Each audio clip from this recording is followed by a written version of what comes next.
You know that agonizing, soul-crushing feeling when the woman you are hopelessly, entirely in love with is standing right in your own kitchen, pouring coffee for the stunning girl she brought home last night, while you just have to sit there and force a friendly smile over your bowl of cereal. Yeah. Welcome to my personal, everyday hell. Hold on, before we dive into the chaotic story of how I survived living with the most frustratingly magnetic woman on the planet, make sure to hit that subscribe button, leave a like, and comment down below where you're watching from. Have you ever had a massive, secret crush on someone you lived with? Let me know in the comments. Trust me, you won't want to miss a single second of how this absolute disaster unfolds, so subscribe to catch every part. Part 1: The Beautiful Nightmare. Let me set the scene for you. I'm Maya. I'm 24, an introverted freelance graphic designer who spends 90% of her life behind a glowing monitor, fueled entirely by iced coffee and anxiety.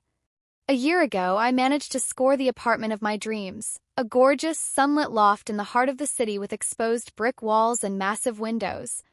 The catch? The rent was absolutely astronomical. I needed a roommate, and I needed one fast. I posted an ad online, interviewed a few terribly boring people, and was just about to give up and move back into a shoebox apartment when she walked through my door. Sloane. Even now, just saying her name makes my chest feel tight. Sloane was 25, working as a high-end events coordinator, and she was, without a single exaggeration, the most beautiful woman I had ever seen in my life. She walked into my apartment wearing a sleek black blazer, ripped vintage jeans, and a pair of dark red boots that commanded the entire room. She had this wild, wavy dark hair that always looked effortlessly perfect, and piercing amber eyes that felt like they were looking straight into my soul. She smelled like expensive bergamot and vanilla, a scent that would eventually haunt my every waking moment. "I love the brick," were her first words to me, her voice slightly raspy and dripping with a confidence I could only dream of possessing. She turned to me, flashed a devastatingly charming smirk, and extended her hand. "I'm Sloane. And you must be Maya. I'm going to be your new roommate." She didn't ask. She just stated it as a fact. And I, being the absolute disaster of a lesbian that I am, just stared at her hand for a second too long, my brain entirely short-circuiting before shaking it. Her skin was warm, and a literal spark shot up my arm. "Yeah," I managed to stutter out, my cheeks burning. "Yeah, the room is yours." That was my first mistake. I thought I could handle it. I told myself it was just a silly, superficial crush. She was beautiful, sure, but we were going to be roommates. We would live together, split the utilities, maybe occasionally watch a movie, and that would be it. I could be professional. I could be cool. Spoiler alert, I was not cool. I was the furthest thing from cool. The first 3 weeks of living with Sloane were a dangerous, intoxicating honeymoon phase of friendship. Despite being total opposites, she was the life of every party, out until 2 a.m. networking and socializing, while I was perfectly content reading a sci-fi novel in my oversized pajamas at 9 p.m., we clicked instantly. We had this undeniable, terrifying chemistry. She would come home from her events, kick off those red boots, and crash onto the couch right next to me, resting her bare feet on my lap without a second thought. She would tell me wild stories about the chaotic VIPs she managed, throwing her head back and laughing this deep musical laugh that made my stomach do backflips. Sometimes she would lean in so close to look at whatever I was designing on my laptop that her cheek would brush against my shoulder. I would literally stop breathing. I was hyper-aware of her every movement, her every glance.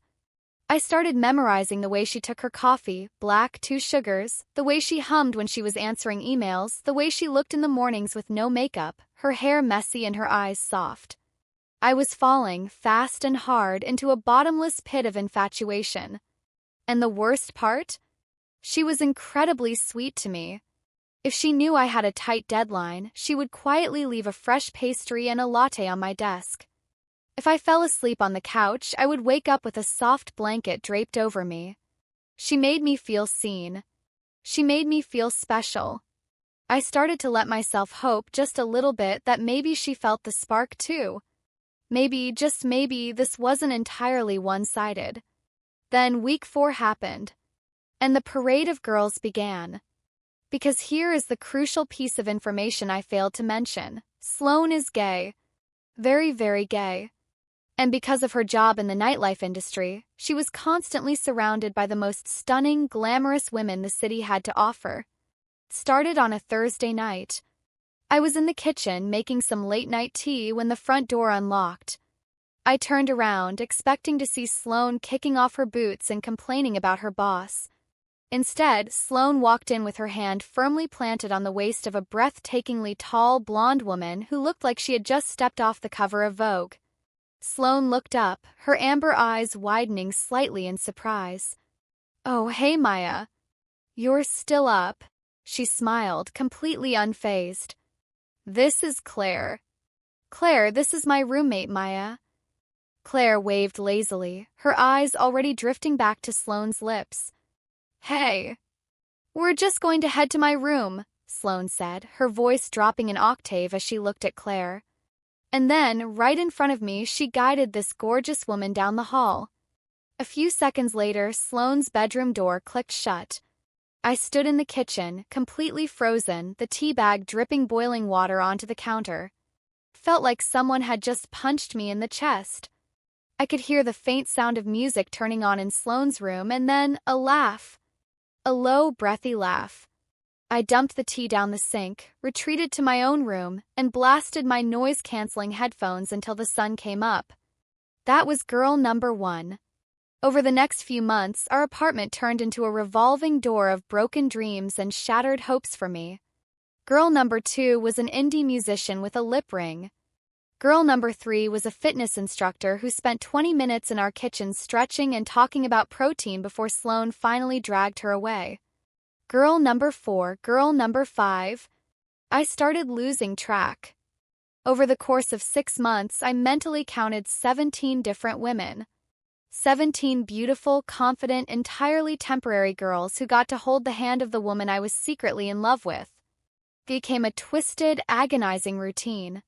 I would hear the key in the lock, the muffled giggles, the heavy footsteps down the hall. I would scramble to look busy or pretend to be asleep. And the mornings were somehow even worse. I would walk into the kitchen, desperately needing coffee, only to find some stranger wearing Sloane's oversized t-shirts, looking messy and satisfied. And there would be Sloane, leaning against the counter, looking unfairly gorgeous, completely oblivious to the fact that she was breaking my heart into a million tiny pieces every single day. I tried to get over her. I really did. I downloaded dating apps, swiped until my fingers went numb, and even went on a few painfully awkward dates of my own. But sitting across from perfectly nice women at coffee shops, all I could think about was the way Sloane's eyes crinkled when she laughed, or the way she absent-mindedly played with her rings when she was stressed. No one else even came close. I was trapped. But the real torture? The absolute peak of my misery? It was how Sloane acted when the other girls weren't around. Whenever she was single for a few days, her attention would lock back onto me with a laser focus. We would go back to our late-night couch sessions. She would start touching me again, a lingering hand on my arm, brushing a stray lock of hair behind my ear, pressing her leg against mine when we watched movies. One particular Friday night, the tension reached a boiling point. Sloane had a date planned with girl number 11, or was it 12? I couldn't even remember anymore. I was sitting on the rug in the living room, sketching on my tablet, trying to ignore the bitter jealousy bubbling in my throat. Sloane emerged from her room holding 2 different dresses. One was a dark green velvet slip dress that clung to her curves, and the other was a sharp, tailored black suit with a plunging neckline. "Maya, help!" she groaned, tossing them onto the armchair. I have no idea what vibe I'm going for tonight. Green dress or black suit? I looked up, my throat instantly going dry. I forced myself to swallow and put my tablet down. "Where are you going?" "That new rooftop bar downtown. The fancy one with the terrible lighting," she sighed, running a hand through her hair. She stepped closer to me, looking down with those intense eyes. "Come on, designer. Give me your expert opinion. Which one makes me look better?"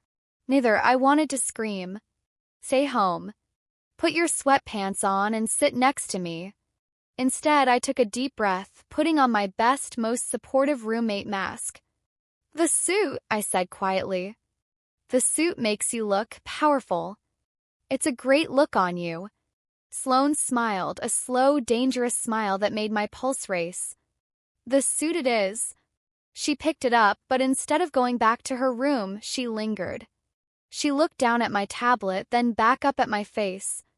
The air in the room suddenly felt incredibly heavy. Playful energy shifted into something thick and suffocating. She took a half step closer.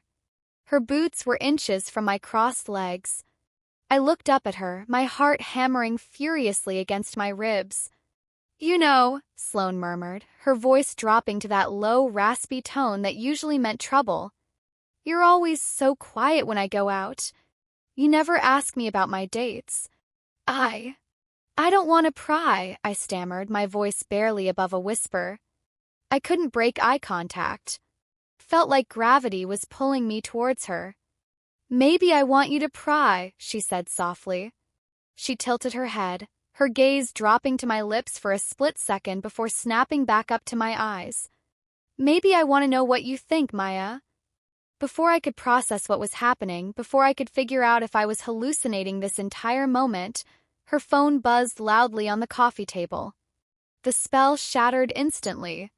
The heavy air evaporated, replaced by the jarring sound of a marimba ringtone.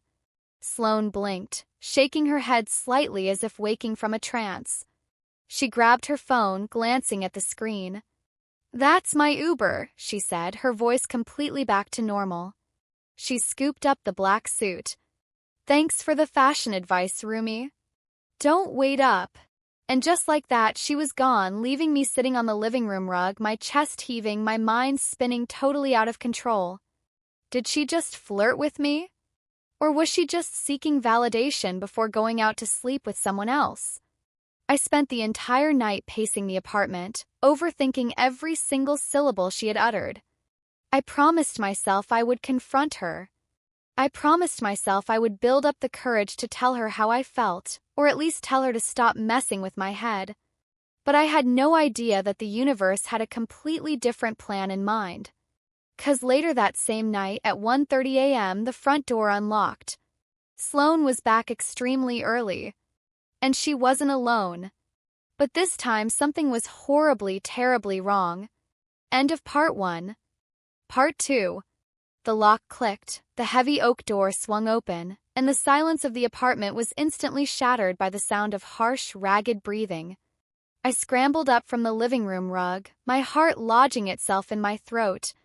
I had spent the last 3 hours preparing a mental speech, pacing the floorboards, hyping myself up to finally draw some boundaries with Sloane. But the speech instantly evaporated the moment I saw her. She wasn't laughing. She wasn't leaning flirtatiously against another beautiful woman. Sloane was leaning heavily against a tall, imposing woman wearing a tactical black uniform, one of the security guards from the downtown clubs. Sloane's flawless black suit was violently wrinkled, her tie was undone, and her normally perfect wild hair was clinging to her face in damp strands. But it was her eyes that terrified me. Confident, amber fire was completely gone, replaced by a wide, frantic panic. She was hyperventilating, her chest heaving as she gripped the doorframe with white knuckles. "Maya," Sloane choked out, her voice cracking in a way I had never heard before. Sounded small. Broken. I didn't even think. I just moved. I practically flew across the room, closing the distance between us in a fraction of a second. "Sloane? Oh my God, what happened? Are you hurt?" I reached out, my hands hovering over her shoulders, terrified to touch her but desperate to help. The security guard gave me a sympathetic, tired look. "She's not physically hurt. She had a severe panic attack in the VIP lounge. Totally locked up, couldn't breathe. We offered to call an ambulance, but she just kept crying and repeating your address. Said she needed to get home to you. To me." The words hit me like a physical blow, sending a confusing, agonizing rush of adrenaline and warmth through my veins. "Thank you," I told the guard, stepping forward and carefully sliding my arm around Sloane's waist. I've got her. Thank you so much for bringing her back. As the door clicked shut, leaving us alone in the dim light of the hallway, Sloane's knees gave out. I caught her, stumbling slightly under her weight, and guided us both down until we were sitting on the cold hardwood floor. The glamorous, untouchable events coordinator was gone. The woman who brought home a different girl every week was gone. Right now, she was just Sloane, trembling violently in my arms, hiding her face in the crook of my neck as she sobbed. Hey, it's okay, I whispered, my voice shaking as I wrapped both arms tightly around her. I pressed my cheek against the top of her head, completely ignoring the way my heart was hammering against my ribs. You're home. You're safe. I'm right here. I couldn't breathe, she gasped, her fingers digging painfully into the fabric of my oversized sweater. There were so many people, Maya. Too many faces, too much noise, and the girl I was with, I couldn't even remember her last name. I was sitting there in the dark, and I realized I didn't know her, she didn't know me, and I felt so entirely, suffocatingly empty. I closed my eyes, a dull ache spreading through my chest. For 6 months, I had watched her live this fast, sparkling life, completely envious of the women she gave her time to. I had built up this image of her as someone who thrived on the superficial chaos, someone who didn't need anything real. Seeing her like this, hearing the deep, hollow exhaustion in her voice, shattered every assumption I had made. Breathe with me, I said softly, exaggerating the rise and fall of my own chest. In and out. Just focus on me. We sat there on the floor for what felt like hours. I slowly rubbed slow, calming circles into her back, feeling the tension slowly drain out of her muscles. The scent of her expensive bergamot perfume was mixed with the metallic smell of anxiety and city rain. It was the closest we had ever been, physically and emotionally. It was exactly where I had always wanted to be, holding her, but the circumstances tore me apart. I hated seeing her in pain. Eventually, her breathing evened out. She pulled back slightly, wiping her smeared mascara with the back of her hand, looking devastatingly embarrassed. I'm sorry, she muttered, avoiding my eyes. I'm a complete mess. You shouldn't have to deal with this. Don't do that, I said firmly, reaching out and gently tilting her chin up so she was forced to look at me. Contact made a spark shoot straight up my arm, but I didn't pull away. You take care of me all the time, Sloane. You bring me coffee, you cover me with blankets. Let me take care of you for once. Okay. She stared at me, her amber eyes searching my face in the dim light. There was a raw, unfiltered vulnerability there that made the air between us feel incredibly heavy. She swallowed hard and nodded. Okay. I helped her stand up and guided her into her bedroom. I had only been in her room a handful of times, and usually the thought of it made my stomach churn with jealousy. But tonight it was just a sanctuary. I sat her on the edge of the large bed, grabbed a pair of her softest sweatpants and an oversized t-shirt from her dresser, and handed them to her. Change into these. I'm going to get you a glass of water, I said, turning to leave to give her privacy. Before I could take a step, her hand shot out, her warm fingers wrapping securely around my wrist. I froze, my breath catching in my throat. Don't go, she whispered, looking up at me with an expression that absolutely wrecked me. Please, Maya. Don't leave me alone. Just turn around for a second. I swallowed the lump in my throat and turned my back, staring blindly at her closet door while she changed behind me. The rustle of clothing seemed deafening in the quiet room. My mind was screaming at me. This means nothing, my brain chanted. She just had a panic attack. She's scared. Do not read into this. You are her roommate. Okay, she said softly. I turned back around. She looked so much softer now, drowning in cotton, the sharp edges of her tailored suit replaced by comfortable exhaustion. She crawled under the heavy duvet, and I set the glass of water on her nightstand. I turned off the harsh overhead light, leaving only the warm orange glow of her bedside lamp. I'll be right across the hall, I said, forcing a reassuring smile, though my heart was breaking. I started to step back. If you need anything, just call my name. Stay, she blurted out. I stopped. Sloane, just until I fall asleep, she pleaded, shifting to the side of the massive bed and patting the empty mattress next to her. Please. I just need to know someone is here. I need to know you are here. How was I supposed to say no to that? My legs felt like lead as I walked over and carefully sat on top of the duvet, keeping a safe distance between us. I leaned my back against the headboard, stiff and hyper-aware of every single breath she took. Sloane sighed, a sound of profound relief, and shifted closer. She didn't close the gap completely, but she reached out from under the blankets and laid her hand flat on the mattress, her pinky finger just barely brushing against the side of my leg. It was the lightest, most insignificant touch in the world, but it sent a shockwave of electricity straight through my nervous system. You know, Sloane murmured, her eyes half closed as exhaustion finally began to pull her under. I go out every night trying to find a spark. Trying to find someone who makes me feel something. Anything. Her voice was getting heavier, slurring slightly with sleep. But I spend the whole time wishing I was just sitting on the rug, watching you draw on your tablet. My heart physically stopped. I forgot how to breathe. I stared at her, my mind racing 1,000,000 miles an hour. What did she just say? Sloane, I whispered, my voice trembling. But her breathing had already deepened into a slow, rhythmic pattern. She was fast asleep.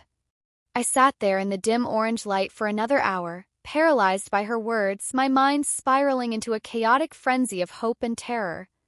I eventually managed to slip out of her bed without waking her, retreating to my own room, but I didn't sleep a single wink that night.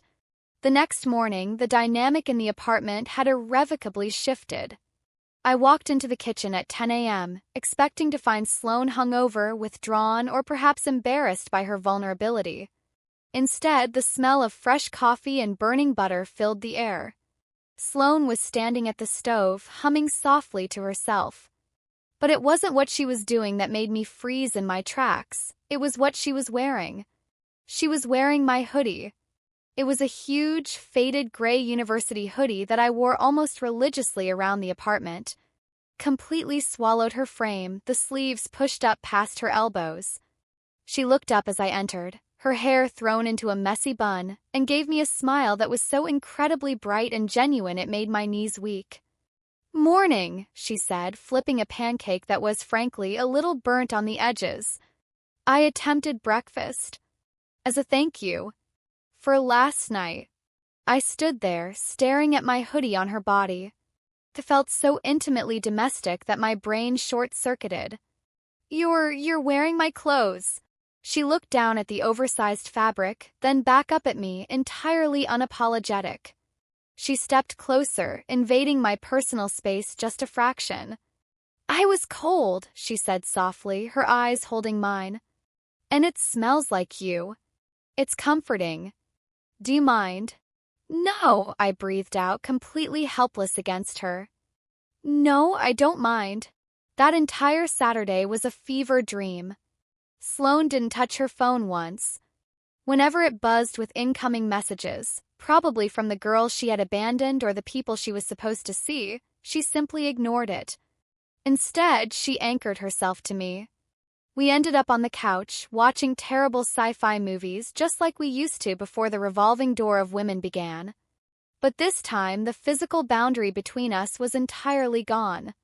Sloane had tucked herself into the corner of the sofa and pulled my legs entirely across her lap. Her hands rested casually on my shins, her thumbs drawing lazy, absent-minded circles against my skin that made it impossible for me to focus on the plot of the movie. The air crackled with unspoken tension. Every time she laughed, she would look at me to see if I was laughing too. Every time I shifted, her grip on my legs tightened just a fraction, as if she was afraid I was going to get up and leave. About halfway through the third movie, the silence in the room shifted, growing heavy and thick. Sloane had been staring at the side of my face for a solid 5 minutes. I could feel the weight of her gaze burning into my cheek. I finally paused the movie and turned to look at her. "What?" I asked softly. "Do I have something on my face?" Sloane didn't smile. Her amber eyes were dark, calculating, and intensely focused. She slowly moved her hands from my shins, tracing a slow, agonizing path up my legs until her hands rested on my knees. I sucked in a sharp breath. "Maya," she started, her voice dropping into that low, raspy register that always meant danger. "I've lived with you for 6 months. I know your coffee order, I know your favorite movies, I know exactly what face you make when a client sends you a stupid email." She leaned forward, closing the distance between us. My back pressed against the armrest of the couch. I was entirely trapped, not that I wanted to escape. "But what I don't know," she continued, her gaze dropping to my lips before snapping fiercely back to my eyes, "is why in the 6 months we've lived together you haven't brought a single person home. Not a date. Not a hookup. No one." My throat clicked as I swallowed. My heart was pounding so loudly I was terrified she could hear it. I haven't met anyone I liked," I stammered weakly. Sloane tilted her head, her face now inches from mine. I could feel the warmth of her breath, smell the coffee and the mint on her lips. "Haven't you?" she whispered, her voice laced with a sudden, dark intensity. She moved one of her hands from my knee, slowly reaching up to brush a stray lock of hair behind my ear, her fingertips lingering against the pulse point on my neck. Her eyes searched mine, desperate and hungry. "Because I'm starting to think, Maya, that you're just as completely, hopelessly trapped as I am." End of part 2. Part 3. The silence in the living room was deafening, broken only by the frantic, echoing thud of my own heartbeat in my ears. Sloane was so close that the entire world had narrowed down to just her. Her amber eyes were searching mine, stripping away every single defense mechanism I had built over the last 6 months.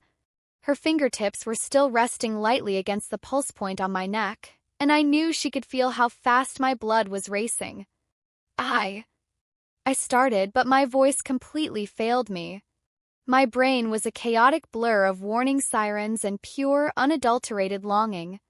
Sloane didn't wait for me to find the words. She didn't let me build another wall. With a sharp, desperate intake of breath, she closed the final fraction of an inch between us. When her lips met mine, it wasn't a gentle, testing kiss. It was an absolute collision. It was 6 months of suffocating tension, jealous nights, and stolen glances entirely snapping in half. The moment our mouths touched, a shockwave of electricity ripped through my entire nervous system. My eyes fluttered shut, and a helpless, quiet sound escaped my throat. Sloane reacted instantly. Her hands slid from my neck, tangling fiercely into my hair as she tilted my head back, deepening the kiss with a fiery, possessive desperation. I felt like I was drowning, and she was the only oxygen left in the room. Without even thinking, my hands flew up, grabbing the collar of my own oversized hoodie that she was wearing, pulling her even closer until there was absolutely zero space left between us. It was messy, it was breathless, and it was the best thing I had ever felt in my entire life. She tasted like coffee, mint, and something entirely intoxicating that was just Sloane. We kissed like two people who had been starving for months, completely frantic, trying to make up for all the lost time, all the times we had sat on this exact couch and pretended we didn't want this. But then, just as suddenly as the euphoria had crashed over me, a chilling, terrifying thought pierced through the haze in my mind. Girl number 1. The indie musician. The fitness instructor. 17 girls. The harsh reality of my situation slammed into me like a freight train. What was I doing? I lived here. This was my safe space. If this went wrong, when this went wrong because Sloane never kept anyone around for more than a few weeks, I wouldn't just lose my heart. I would lose my home. I would be trapped in a lease with a woman who had moved on to girl number 19 while I was still picking up the pieces of my shattered life. Panic, cold and sharp, flooded my veins. I tore my mouth away from hers, gasping for air, and practically shoved myself backward against the armrest of the sofa. Sloane's eyes snapped open, completely blown wide and dark with desire, her lips red and swollen. She let out a confused, wounded sound and reached for me again.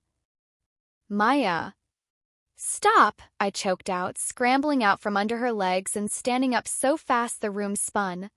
I backed away until my legs hit the coffee table, putting physical distance between us because I knew if she touched me again, I would crumble completely. Sloane sat up, pulling her knees to her chest, looking as if I had just slapped her across the face. Maya, what's wrong? What did I do? What are we doing, Sloane? I asked, my voice shaking violently. I wrapped my arms around my own torso, suddenly feeling incredibly cold. What is this? Because I can't play this game with you. Game? She stood up, her brows pulling together in frustrated confusion. She took a step toward me, but I took a step back and she froze, her expression breaking. You think this is a game to me? You brought a different girl home every single week for 6 months. I practically yelled, the pent-up agony of the last half year finally exploding out of me. Tears pricked the corners of my eyes, but I angrily blinked them away. I sat in this kitchen, forced to smile and make small talk with a literal parade of stunning women, while I was secretly dying inside. And now what? You had a bad night, you had a panic attack, and suddenly you want me? I am not girl number 18, Sloane. I live here. If you break my heart, I don't get to just go home and forget about it. I am already home and I will be entirely trapped. Sloane stared at me, her chest heaving, the color completely draining from her beautiful face. She looked down at the floor, running a trembling hand through her messy hair. The silence in the living room was no longer heavy with tension, it was sharp and jagged like broken glass. You think I wanted them? She whispered, her voice so low I barely caught it. She looked back up at me, and to my absolute shock, her amber eyes were shining with unshed tears. You think I actually cared about a single one of those girls? Then why did you bring them here? I demanded, my voice cracking. Because I was terrified of you, she shouted back, the sudden volume making me flinch. I walked into this apartment on day 1, took one look at you sitting on the rug with your glasses sliding down your nose, and I knew I was completely, utterly screwed. I have never cared about anyone in my entire life the way I care about you, Maya. And it terrified me. My life is chaotic. I am chaotic. You're steady. You're safe. I didn't want to ruin you. She took a shaky breath, stepping around the coffee table. This time, I didn't step back. I kept bringing those girls around, she confessed, her voice breaking, because I was trying to prove to myself that I could still feel something for someone else. I was trying to build a wall between us. But every time I kissed one of them, I was just wishing it was you. Every single time. And last night I realized that the wall isn't protecting me. It's suffocating me. I stood there, paralyzed, the tears finally spilling over my eyelashes and tracking down my cheeks. Hearing her admit it, hearing that the torture had been mutual, that she had been running from me precisely because she wanted me so much, was overwhelmingly validating, but it didn't magically erase my fear. I need space, I whispered, my voice sounding incredibly fragile. Sloane stopped dead in her tracks. Her jaw clenched tight, a muscle ticking in her cheek as she swallowed back her own emotions. Maya. Please, Sloane, I pleaded, wrapping my arms tighter around myself. I need time to think. I can't just jump into this. I can't. She stared at me for a long, agonizing moment. I could see the battle raging behind her eyes, the desperate urge to pull me back into her arms fighting against her respect for my boundaries. Finally, the fight drained out of her. She nodded slowly, her expression completely devastated. Okay, she whispered. Okay. Whatever you need. She turned around, walked down the hallway, and gently closed her bedroom door. The soft click of the lock felt like a gunshot. The next 4 days were an absolute living nightmare. The apartment, which had once felt so warm and expansive, suddenly felt like a claustrophobic prison. The easy, comfortable dynamic we had built over 6 months had been completely obliterated. We were walking on eggshells around each other. If I was in the kitchen, Sloane would wait in her room until I left. If she was watching TV in the living room, I would stay at my desk in my bedroom, staring blankly at my laptop screen, getting absolutely no work done. The few times we did cross paths, passing each other in the hallway or reaching for the refrigerator handle at the same time, the air between us was so thick with unspoken tension it was hard to breathe. We would mumble polite, formal apologies and scatter like frightened animals. It was a completely different kind of torture. Before, I was suffering from unrequited love.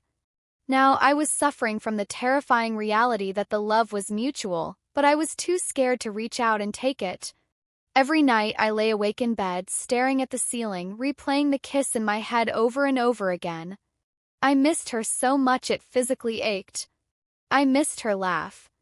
I missed her sitting on my legs. I missed the smell of her bergamot perfume lingering in the living room. I had asked for space to protect myself, but all the space was doing was proving to me that a life without Sloane's chaotic, beautiful energy was profoundly empty. By Thursday evening, I was a wreck.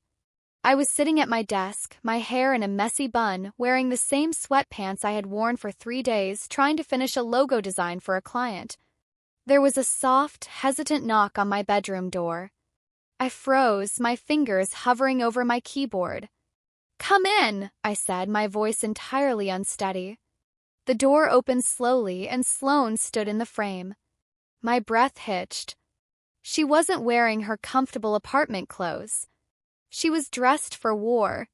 She wore a stunning, perfectly tailored crimson suit that practically glowed against her dark hair, which was styled into flawless, loose waves. Her makeup was sharp and perfect. She looked like a goddess descending from Mount Olympus to ruin my life all over again. But her eyes were soft, anxious, and deeply exhausted. "Hey," she said quietly, lingering in the doorway, strictly honoring the physical space I had asked for.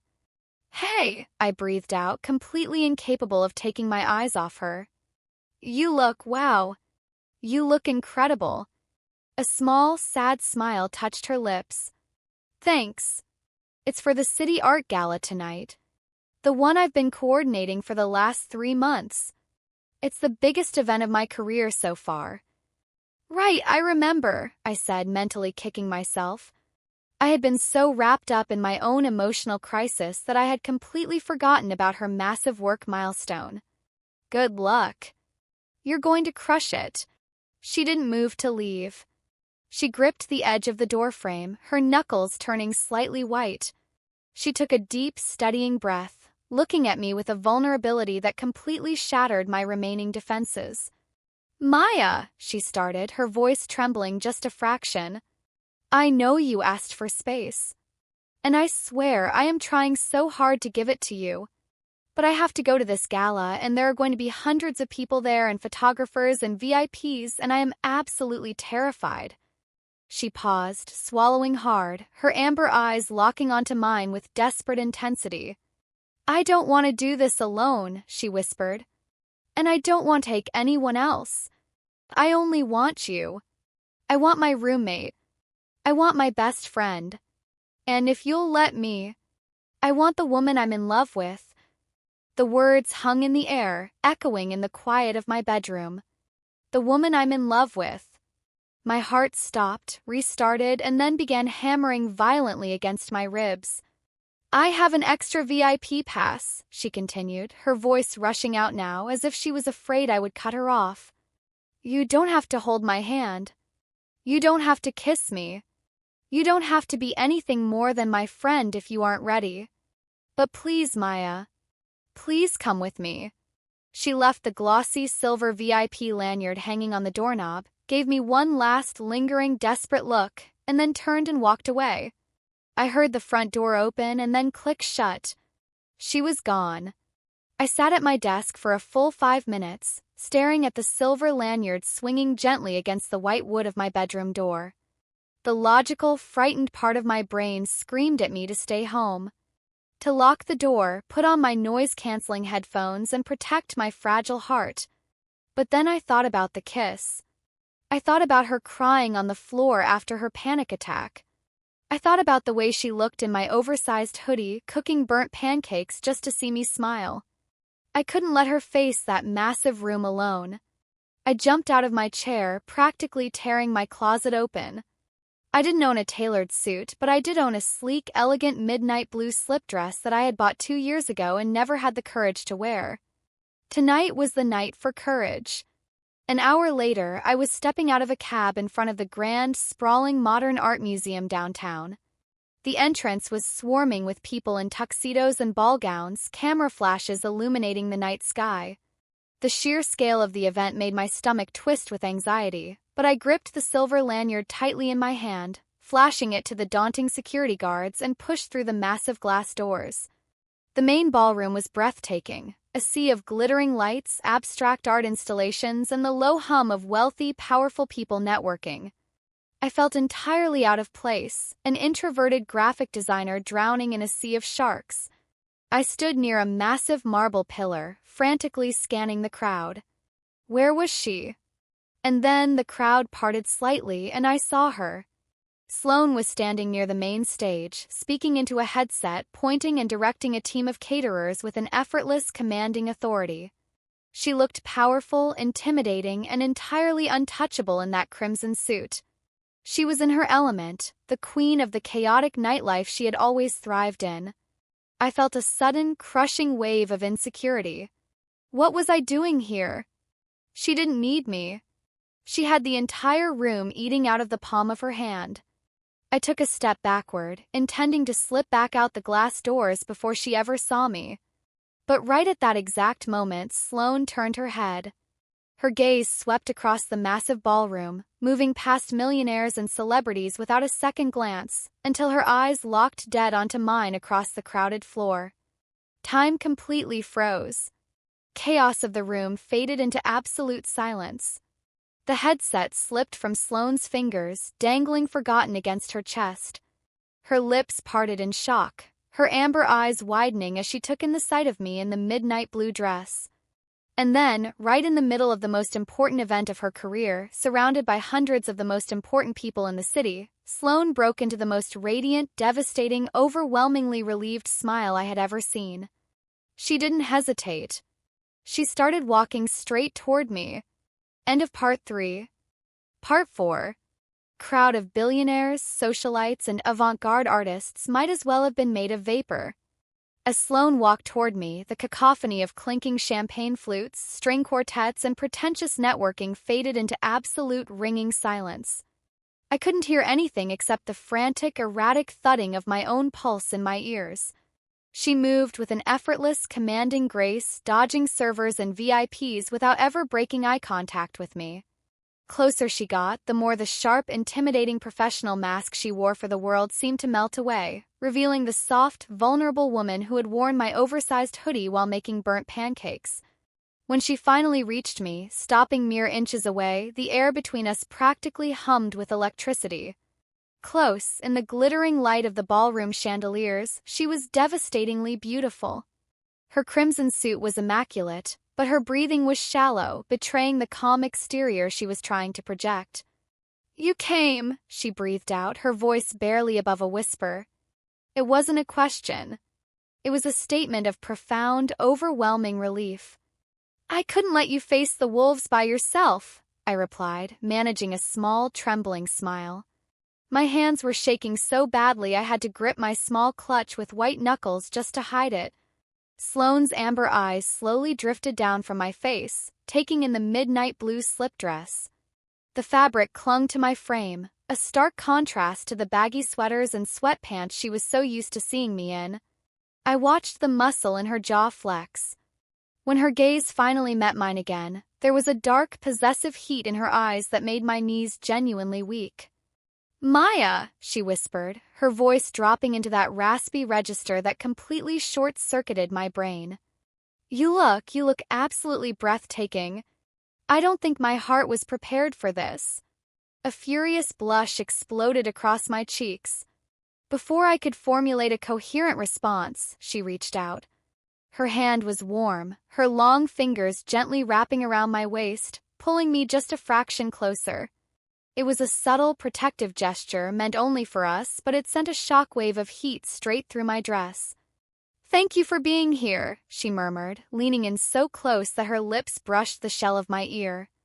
I shivered, the scent of her bergamot perfume completely intoxicating me.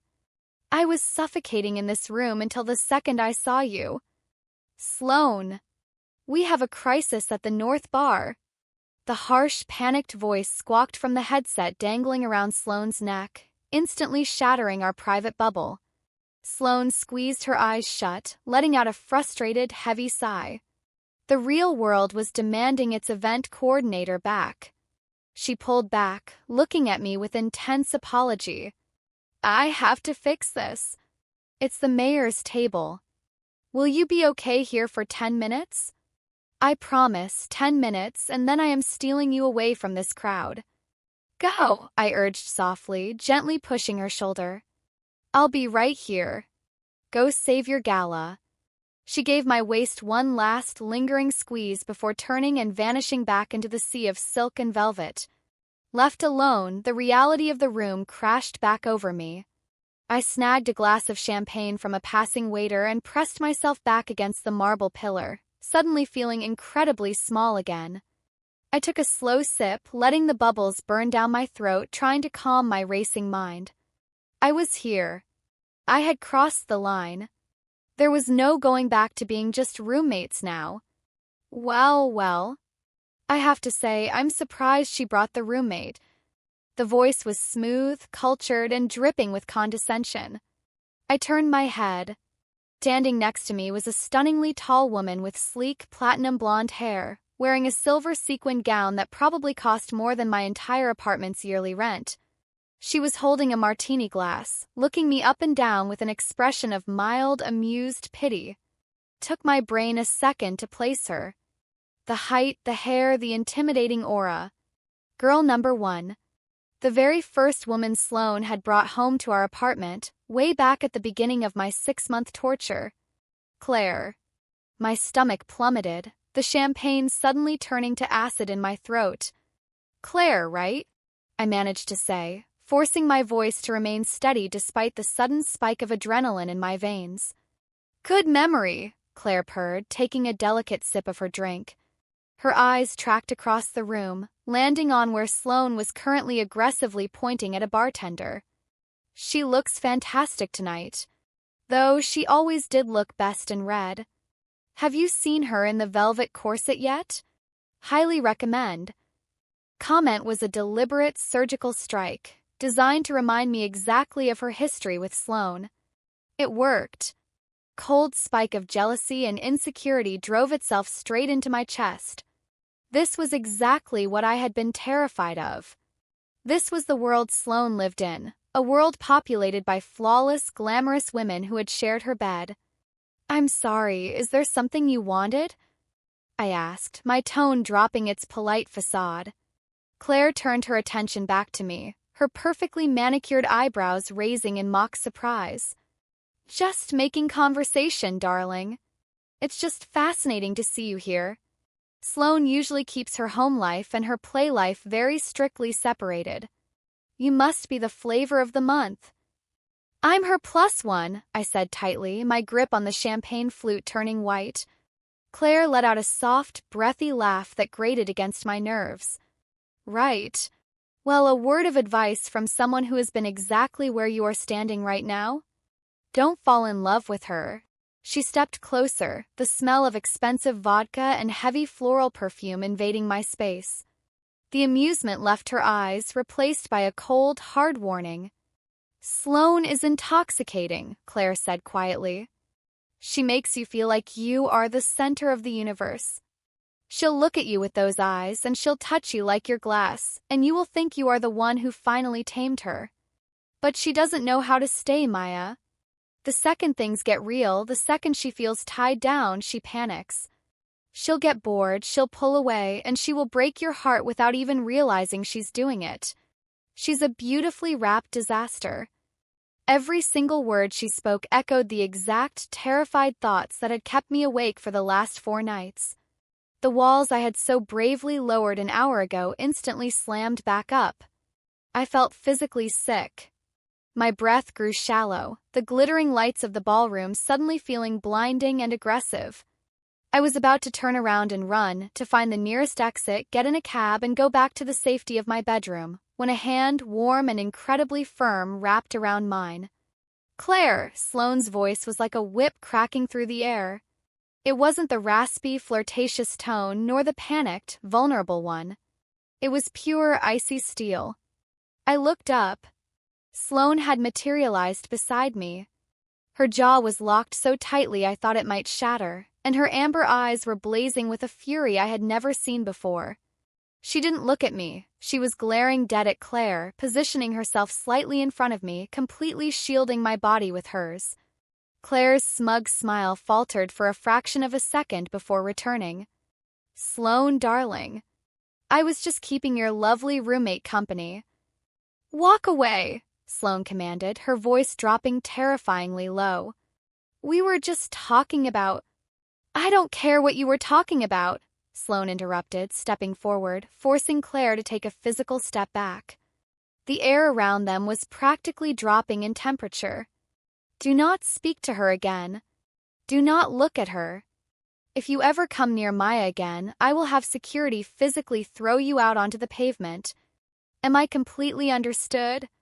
Claire stared at Sloane, entirely shocked by the raw, protective aggression. She opened her mouth to say something, looked at the deadly expression on Sloane's face, and wisely shut it. She gave a stiff, embarrassed nod, turned on her silver heels, and quickly disappeared into the crowd. The moment she was gone, the tension drained out of Sloane's shoulders. She spun around to face me, her eyes frantically searching my face. "Maya, hey. Look at me. What did she say to you? Are you okay?" I couldn't speak. I was staring at her, completely overwhelmed. In 6 months, I had never seen her defend anyone like that.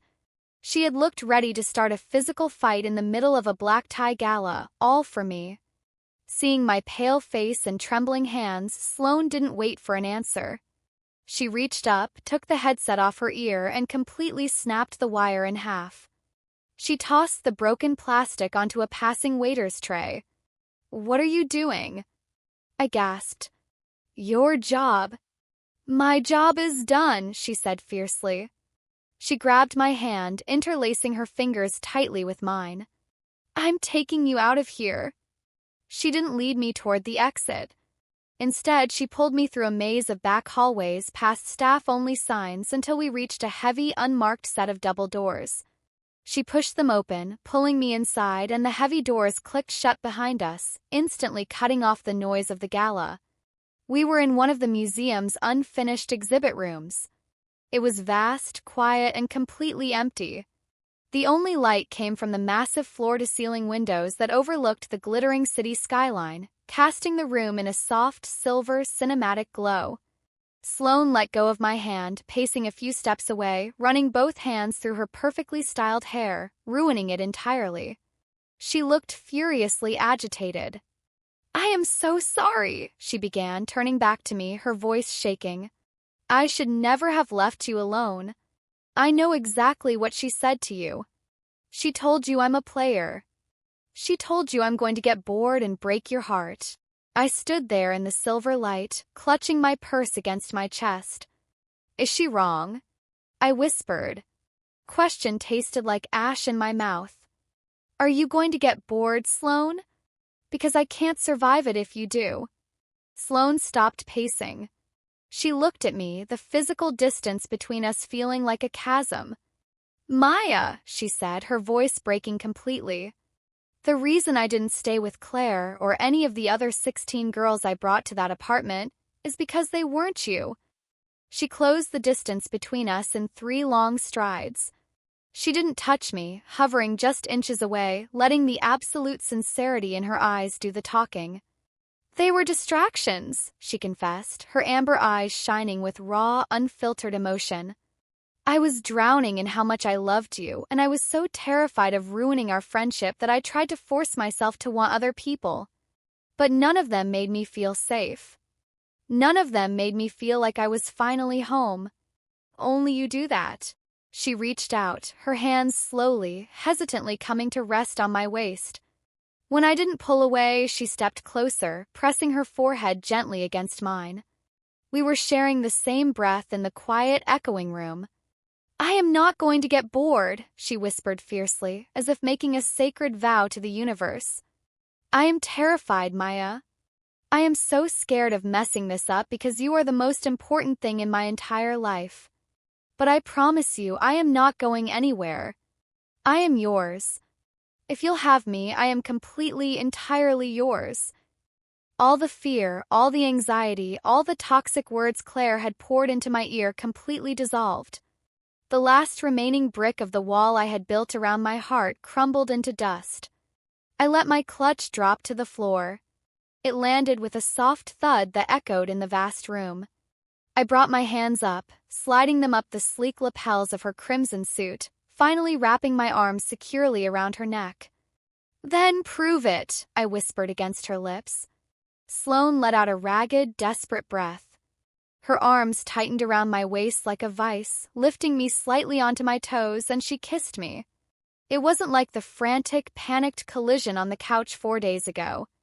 This kiss was deep, slow, and devastatingly intentional. It was a promise. Her lips moved against mine with a tender, worshipping reverence that made my entire body melt against hers. I tangled my fingers into the soft hair at the nape of her neck, pulling her closer, completely surrendering to the overwhelming, consuming feeling of finally, truly having her. We stayed in that empty exhibit room for an hour, entirely hidden from the world, just holding each other in the silver moonlight, kissing until my lips were bruised and my heart was full. By the time we finally left the museum and hailed a cab back to our apartment, the dynamic between us had irrevocably, permanently shifted. Sitting in the back of the dark taxi, Sloane had her arm wrapped tightly around my shoulders, my head resting comfortably on her chest. I could hear the steady, strong beat of her heart beneath the fabric of her suit. When we unlocked the front door to our apartment, it didn't feel like a war zone anymore. Claustrophobic tension of the last 4 days had vanished, replaced by an intoxicating, heavy warmth. We walked into the dimly lit living room, the city streetlights filtering through the blinds. Sloane kicked off her boots, turning to me with a soft, exhausted but radiantly happy smile. She reached out, taking my hand and gently tugging me toward the hallway. But she didn't lead me to my bedroom door. She walked me straight to hers. She pushed the door open, the warm glow of her bedside lamp illuminating the massive bed we had shared only once, on the night of her panic attack. She turned to face me, her thumbs drawing soft circles on the back of my hand. "Stay with me?" she asked, her voice quiet and deeply affectionate. "No more running. No more separate rooms. Just us." I looked at the woman who had haunted my thoughts for 6 agonizing months, the woman who had just fought for me in a room full of millionaires, and I smiled. "Just us," I agreed. I stepped into her room, and as she gently pulled the door shut behind us, the lock clicking into place, I finally realized that the absolute worst torture of my life had just turned into the most beautiful beginning. End of Part 4. Part 5. Waking up the next morning felt like breaking the surface of the water after drowning for 6 months. I opened my eyes slowly, my vision adjusting to the soft, golden morning light filtering through the heavy blinds of Sloane's bedroom. For a fraction of a second, my brain, still wired to the agonizing routine of the past half year, braced for the inevitable sting of reality. I expected to be in my own cold bed, alone, listening for the muffled sounds of Sloane and some stranger in the kitchen. But then I felt it. The heavy, incredibly warm weight draped securely across my waist. I carefully shifted my head on the pillow, my breath catching in my throat.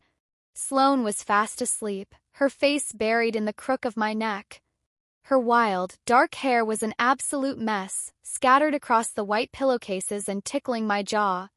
One of her long legs was tangled firmly with mine beneath the heavy duvet, and her arm was clamped around me as if she was terrified I would evaporate into thin air the moment she let go. I lay there completely frozen, afraid that if I moved even a single muscle, the universe would realize it had made a mistake and snatch this beautiful reality away from me. She smelled like sleep, bergamot, and the faint, lingering trace of the champagne from the gala last night. I let my eyes trace the sharp line of her jaw, the soft curve of her lips, the faint dusting of freckles across her nose that you could only ever see if you were this dangerously close. For 6 months, I had tortured myself with the fantasy of waking up like this. But the fantasy didn't even come close to the overwhelming, suffocatingly beautiful reality of actually being held by her. As if sensing my gaze, Sloane stirred. A soft, sleepy hum vibrated in her chest against my side. Her amber eyes fluttered open, heavy with sleep, and it took her a moment to focus. When she finally realized where she was, and more importantly, who she was holding, a slow, devastatingly gorgeous smile spread across her face. "Morning," she whispered, her morning voice entirely wrecked and incredibly raspy. Sent a shiver straight down my spine. "Morning," I breathed back, unable to stop myself from smiling. Sloane shifted, pulling herself up slightly so she was hovering over me, supporting her weight on one elbow. She didn't say anything for a long moment, she just looked at me. Her eyes traced every inch of my face with a quiet, worshipping reverence, as if I was a masterpiece hanging in the museum she had abandoned last night. She reached up, her warm fingertips gently brushing a tangled lock of hair out of my eyes. "I kept waking up in the middle of the night in a sheer panic," she confessed softly, her thumb tracing the line of my cheekbone. "I kept thinking I had dreamt the whole thing. That I was still at that stupid gala and you were still in your room, hiding from me." "It wasn't a dream," I promised, reaching up to rest my hand against the side of her neck, feeling the strong, steady pulse beneath her skin. "I'm right here." Sloane leaned down, capturing my lips in a slow, lazy, ridiculously tender kiss that tasted like morning and pure devotion. It lacked the frantic desperation of last night. Instead, it was grounded, secure, and completely intoxicating. Our quiet bubble of domestic bliss was violently shattered by the harsh, aggressive buzzing of a phone on the nightstand. We both flinched. The buzzing stopped, then immediately started again. It was a relentless, angry vibration that demanded attention. Sloane groaned, dropping her forehead against my shoulder. "If I ignore it, do you think the outside world will just magically cease to exist? Considering you literally snapped your headset in half and walked out of the biggest event of your career, probably not," I said, offering her an apologetic grimace. With a heavy sigh, she rolled over, reaching blindly for her phone. I watched her screen light up with dozens of missed calls, frantic text messages, and urgent emails. I felt a sudden, sharp spike of guilt. Claire's toxic words from last night echoed in the back of my mind, the warning that Sloane's chaotic life would eventually pull her away. Sloane read the first few texts, her expression hardening into that sharp, professional mask I was so used to seeing. But then, she did something that completely floored me. She didn't text back. She didn't leap out of bed to go put out the fire she had started. She calmly hit the power button, held it down, and completely turned the phone off. She tossed the black rectangle onto the floor, where it landed with a dull thud on the rug. She turned back to me, wrapping her arm around my waist and pulling me flush against her side, burying her face in my hair. "Sloane, your boss is probably having a heart attack," I pointed out, my voice laced with genuine concern. "You don't have to ignore them for me. I know how important your job is." "My job is to throw parties for people who don't even like each other," Sloane mumbled against my collarbone. "My team knows how to handle the cleanup.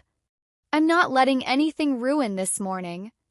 I have spent 180 days waiting to wake up next to you, Maya. I am not trading this for a screaming match with my boss." The absolute certainty in her voice acted like a balm to the lingering insecurities in my chest. She was choosing me. Over her career, over the chaos, over everything. Eventually, the reality of our empty stomachs forced us out of bed. We stumbled into the kitchen wearing our pajamas, or rather, I was wearing my pajamas and Sloane was once again drowning in another one of my oversized hoodies. The apartment felt entirely different in the daylight. The suffocating tension that had haunted the hallways for months was completely gone, replaced by a light, airy energy that made the exposed brick and massive windows look even more beautiful. I was standing at the counter, brewing a fresh pot of coffee, while Sloane was sitting cross-legged on the kitchen island, happily eating cereal straight out of the box and watching me with unabashed adoration. "We need to set some ground rules," Sloane announced suddenly, crunching on a handful of cereal. I paused, coffee filter in hand, looking at her nervously. "Ground rules? Like what?" "Like," she pointed a finger at me, "no more hiding in your room when I'm watching movies in the living room. You are required to sit with me. Specifically on me, or at least within arm's reach." I laughed, the tension leaving my shoulders. "I think I can manage that." "And rule number 2, she continued, her eyes dropping to the oversized hoodie she was wearing. "I am permanently confiscating all of your hoodies. You can visit them when I'm wearing them, but they belong to me now." "That's theft," I countered, pouring the water into the machine. "It's girlfriend tax," Sloane replied smoothly, not missing a beat. The word hung in the air. Girlfriend. It was the first time either of us had said it out loud. The casual way it slipped past her lips made my heart do a violent flip in my chest. I looked down at the coffee pot, trying to hide the massive, goofy smile spreading across my face. But the universe, it seemed, was not entirely done testing my fragile heart. I walked over to the small, decorative bowl we kept by the front door to drop my keys from last night. As I tossed my keys into the ceramic dish, they hit something metallic. I glanced down. Sitting at the bottom of the bowl was a silver hoop earring. It was large, cheap, and definitely did not belong to me. And it didn't belong to Sloane, who only ever wore delicate gold jewelry. My mind instantly flashed back to girl number 14, or maybe 15, a loud art student who had spent 3 days practically living in our apartment 2 months ago. A cold, heavy rock dropped into the pit of my stomach. The warm, fuzzy feeling of the morning evaporated in a split second. I stood there, staring at the earring, the ghost of the last 6 months staring right back at me. It was a stark, physical reminder of the revolving door of women, of the times I had sat on the sofa crying quietly while Sloane was down the hall with someone else. "Maya." Sloane's voice broke through my spiraling thoughts. She had slipped off the kitchen island and was walking toward me, her brow furrowed in concern. She followed my gaze down to the bowl. She saw the earring. I expected her to brush it off. I expected her to awkwardly laugh, toss it in the trash, and tell me to ignore it. That's what the old Sloane would have done. Instead, Sloane's face went entirely pale. She looked from the earring to my face, seeing the exact moment the light drained out of my eyes. "Maya," she said, her voice dropping, filled with immediate, sharp panic. She stepped in front of me, forcing me to look away from the bowl and up at her. "Look at me." I crossed my arms over my chest, suddenly feeling incredibly vulnerable. "It's fine. It's just, I forgot how many people have been in this apartment." "It is not fine," Sloane said fiercely. She reached into the bowl, grabbed the silver hoop, and without a second of hesitation, walked over to the kitchen trash can and dropped it in. But she didn't stop there. Sloane turned around, her amber eyes scanning the entire apartment with a militant intensity. She marched over to the coat rack, pulled down a forgotten black scarf that belonged to some girl from December, and threw it in the trash. She walked into the bathroom, grabbed a bottle of expensive purple shampoo that definitely wasn't hers, and threw it in the trash. I stood in the hallway, completely bewildered, watching the glamorous, untouchable Sloane frantically purge our apartment of every single ghost she had ever brought into it. "Sloane, what are you doing?" I asked, my voice trembling slightly.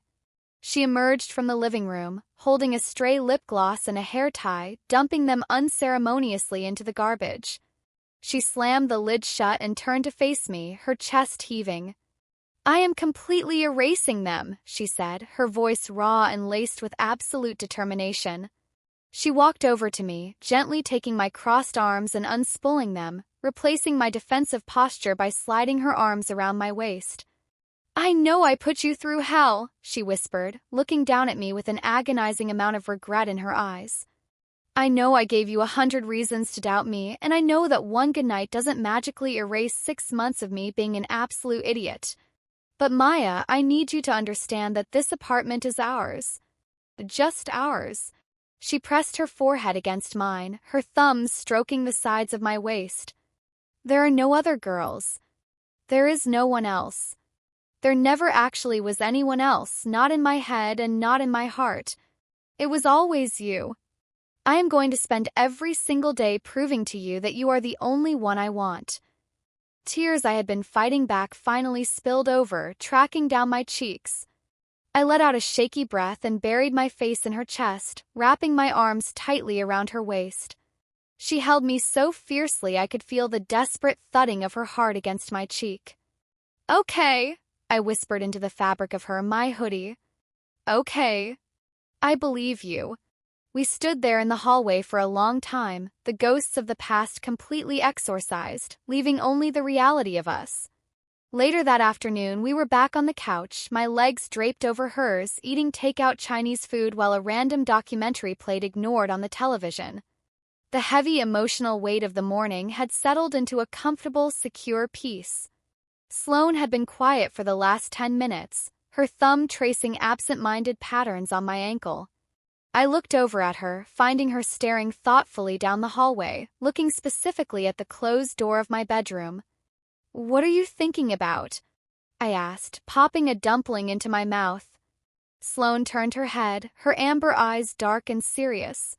She set her food down on the coffee table and shifted so she was fully facing me.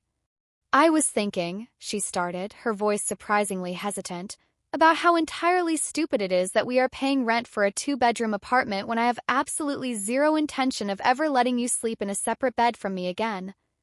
I choked slightly on my food, my eyes widening. "Wait, are you saying—" "I'm saying," Sloane interrupted, a nervous, hopeful smile breaking across her face, "that your bedroom has amazing natural light.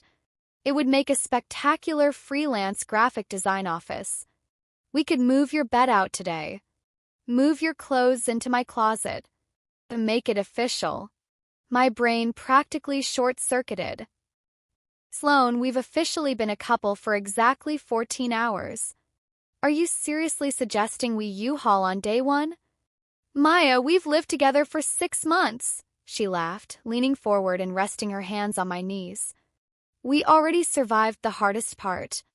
I already know you leave your wet towels on the floor and you steal all the hot water. I know everything about living with you, and I am telling you I want to do it forever."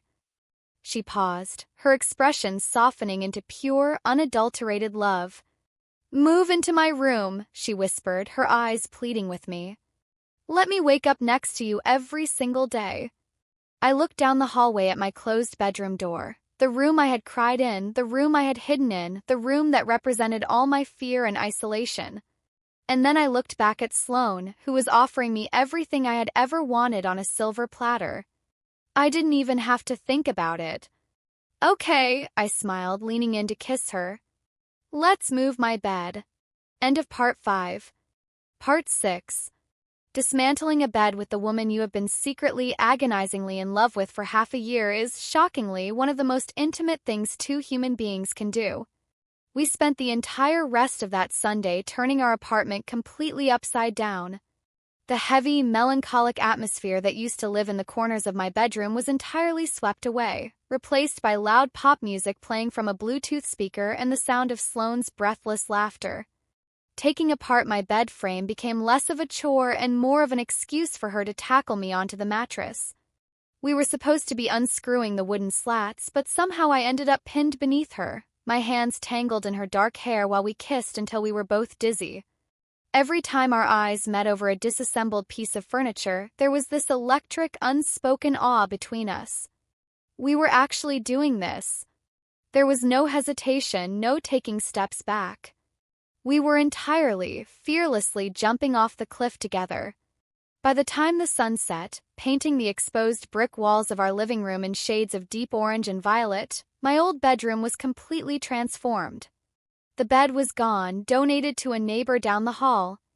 In its place was my large oak desk, my monitors, and a cozy reading armchair we had dragged in from the corner of the living room.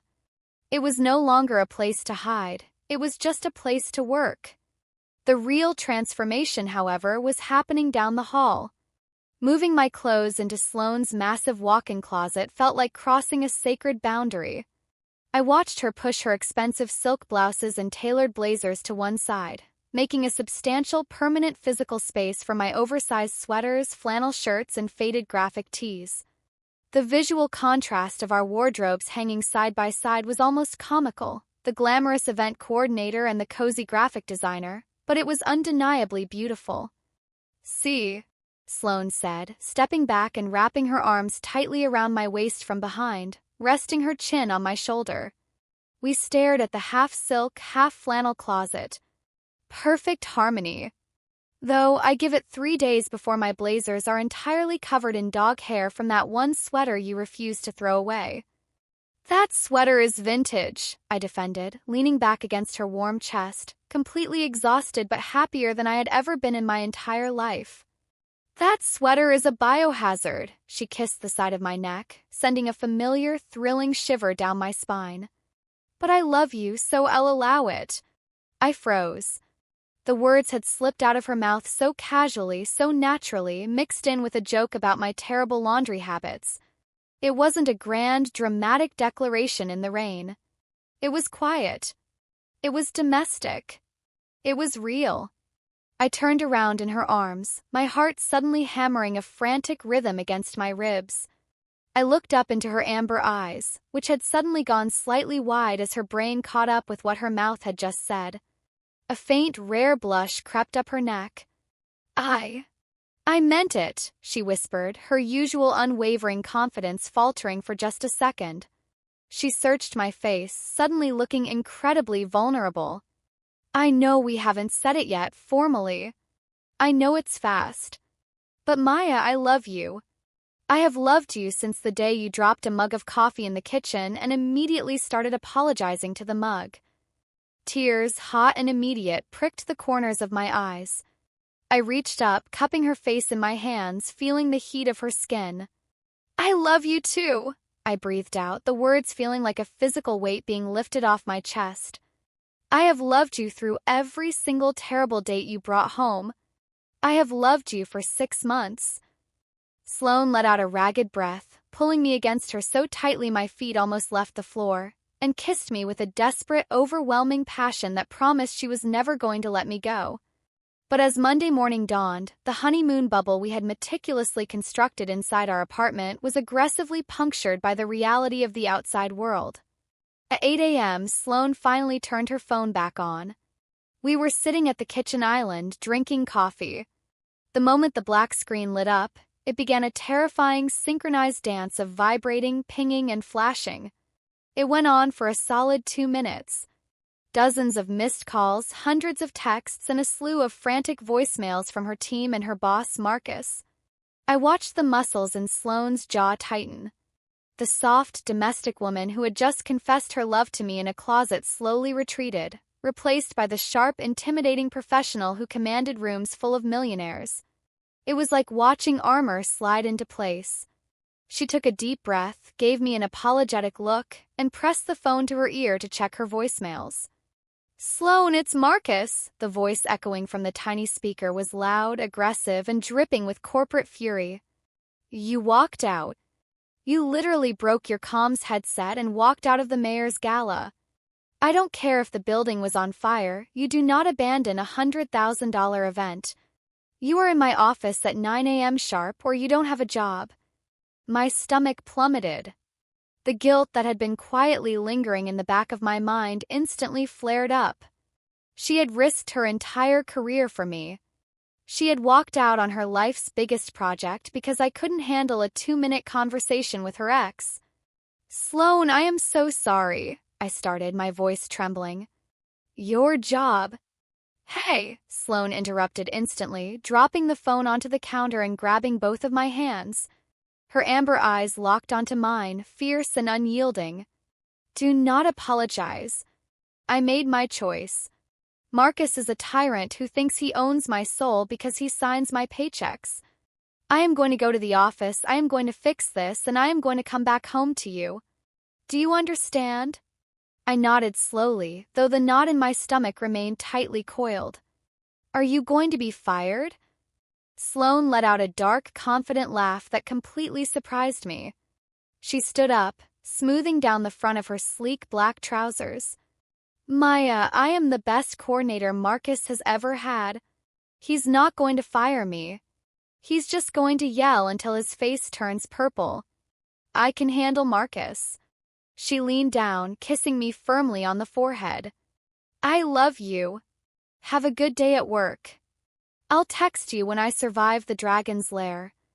Watching her walk out the door, her red boots clicking sharply against the hardwood, I felt a deep, terrifying realization wash over me. We were together. The love was real. But we were still two entirely different people from two completely different worlds.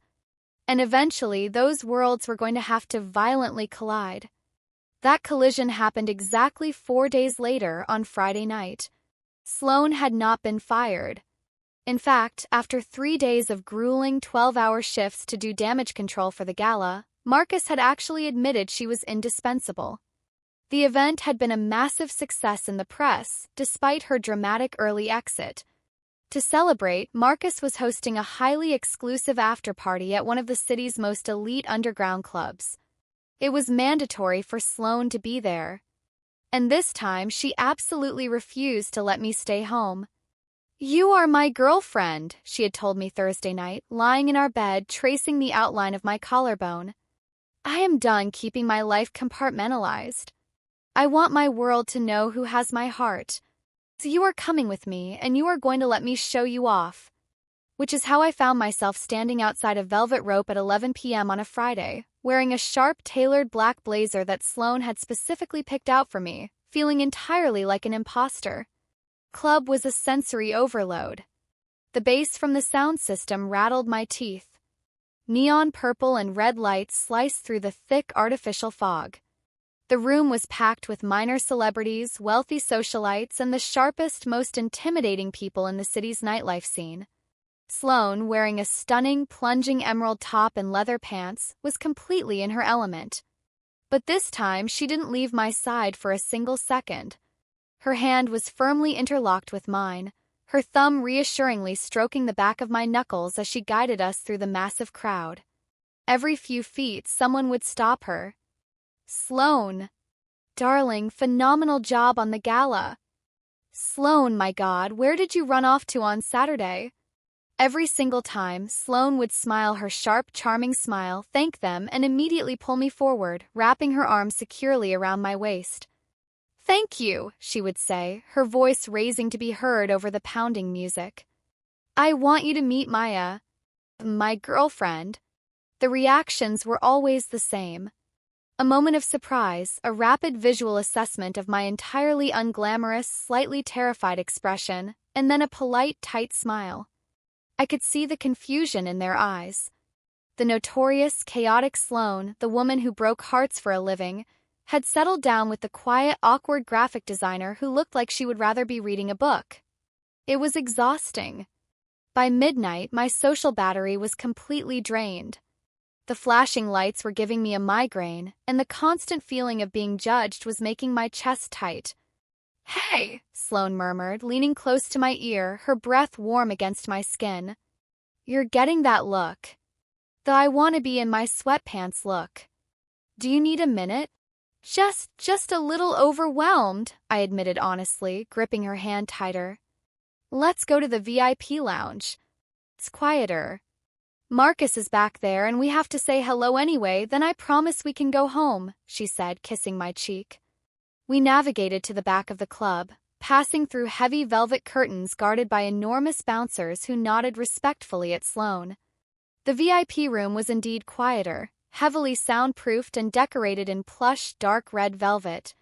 Sitting in the center of the largest leather booth, surrounded by bottles of champagne that cost thousands of dollars, was Marcus. He was a terrifyingly sharp-looking man in his 50s with cold, calculating eyes. When he saw Sloane, he stood up, spreading his arms wide. Ah! Prodigal daughter returns. Sloane, my absolute savior. Marcus, Sloane said smoothly, stepping forward to accept his brief, corporate embrace. She immediately stepped back, her hand instantly finding mine again. I'm glad the press went well. Marcus's cold eyes drifted down to our intertwined hands and then slowly traveled up to my face. His expression was entirely unreadable. And who is this? Another one of your fleeting distractions? The dismissal in his voice was palpable. Felt exactly like Claire all over again. I felt Sloane's grip on my hand tighten to the point of pain. Her posture went completely rigid. "This is Maya," Sloane said, her voice dropping all pretense of corporate charm. The dangerous, raspy register had returned. "She is my partner. And she is the reason I left the gala on Saturday. 'Cause she is the most important thing in my life. Not this company. Not the press. Her." The silence in the VIP lounge was suddenly deafening. The few other executives sitting in the booth froze, staring at Sloane in absolute shock. "You did not speak to Marcus that way." Marcus stared at Sloane for a long, agonizing moment. Tension in the room was so thick you could cut it with a knife. I was terrified she was about to be fired right in front of me. But then Marcus threw his head back and let out a loud, booming laugh. "I knew it," he shouted, clapping his hands together. "I told the board." The only thing that could make the untouchable Sloane abandon her post was love. "You finally grew a heart." He poured 2 glasses of champagne and shoved them toward us across the table. "Drink," he commanded, a strange, terrifying grin on his face. "Because I brought you back here for a reason, Sloane. The gala was a test, and despite your dramatic exit, your preliminary work was flawless. The board is expanding." Sloane's anger faded into cautious confusion. She didn't let go of my hand. "Expanding where?" Marcus leaned forward, his eyes gleaming with the thrill of corporate conquest. "Los Angeles," he said, the words dropping like heavy stones into the quiet room. "We are opening a West Coast branch. It's going to be the biggest nightlife conglomerate in the country. And the board voted unanimously this morning." He pointed a finger dead at Sloane's chest. "We want you to run it. Head director of operations. Double your current salary. But I need you on a plane to California by the end of the month." The champagne glass in my hand suddenly felt impossibly heavy. The room started to spin. Los Angeles. 3,000 miles away. I turned my head slowly to look at Sloane. Color had completely drained from her beautiful face. She was staring at Marcus, her mouth slightly parted in shock. She had spent her entire adult life working for a promotion exactly like this. It was everything she had ever dreamed of in her career. And it required her to leave the city. It required her to leave our apartment. It required her to leave me. Sloane slowly turned her head, her amber eyes meeting mine. The devastating panic I saw mirrored in them told me everything I needed to know. The universe wasn't done testing us. The hardest part wasn't falling in love. The hardest part was about to be figuring out how to survive the real world trying to tear us apart. End of Part 6. Part 7. The silence that followed Marcus's offer was so absolute, so suffocatingly heavy, that I could hear the faint, rhythmic thrumming of the bass vibrating through the floorboards from the main club. Los Angeles. Head director of operations. Double the salary. It was the holy grail of her industry. It was the exact position Sloane had spent the last 5 years of her life bleeding for. She had pulled 100-hour weeks, skipped holidays, and sacrificed her physical and mental health to climb this exact corporate ladder. And now the crown was being handed to her on a silver platter. But it came with a 3,000-mile price tag. I stood frozen, the champagne glass trembling violently in my hand. I couldn't breathe. The glittering lights of the VIP lounge blurred as a sudden, sharp wave of nausea hit my stomach. I looked at Sloane, expecting to see the triumphant, ambitious fire that usually burned in her amber eyes whenever she talked about her career. Instead, I saw sheer, unadulterated terror. Sloane's grip on my hand was so tight my knuckles were grinding together. She didn't look at Marcus. She was staring at me, her chest rising and falling in shallow, erratic gasps.